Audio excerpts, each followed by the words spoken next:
Réunis lundi à Nairobi, 7 membres de la communauté d'Afrique de l'Est ont planché sur la situation sécuritaire dans la région très troublée de l'Est de la RDC. Parmi les décisions prises à l'issue de ces conclaves, il y a la cessation immédiate des hostilités dans l'Est congolais et la création d'une force régionale qui pourrait intervenir militairement en urgence dans les provinces du Nord Kivu, du Sud Kivu et de l'Ituri pour pacifier la région. À Goma, ces décisions sont diversement appréciées par la population. Nous croyons pas trop, mais à au moins 50% de la réussite de ce qui peut être fait.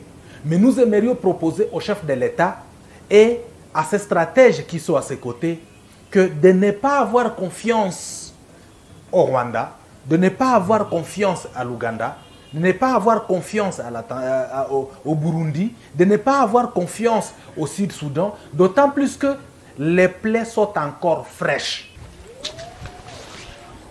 Pour cet autre analyste politique, la force régionale ne saurait réussir là où des grandes missions comme celle de l'ONU ont pratiquement échoué. Tous ces pays-là qui envient nos ressources du sous-sol, tous ces pays-là veulent amener leurs forces armées dans notre pays pour continuer à déstabiliser notre pays. Par contre, c'est pour toujours continuer à déstabiliser notre pays. Nous avons une force onusienne ici dans notre pays. Ça fait plus de 20 ans. Cette force est toujours dans notre pays. Mais il n'y a aucun résultat. En avis partagé par cette habitante de la ville de Goma, selon elle, aucune autre force ne ferait mieux que la force composée par les nationaux. Je n'aimerais pas qu'il y ait un déploiement de cette force dans le pays.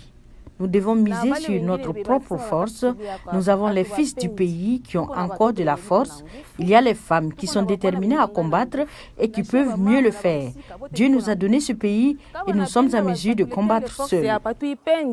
Ces nouveaux efforts dans la pacification de l'Est de la RDC surviennent dans un contexte de conflits diplomatiques entre le Rwanda et la RDC, Kinshasa accusant notamment Kigali de soutenir les rebelles du M23 lors des combats qui ont récemment forcé des milliers de personnes à fuir vers l'Ouganda. Le Rwanda a toujours démenti cette accusation. Zanem Netizaidi pour VOA Afrique, Goma.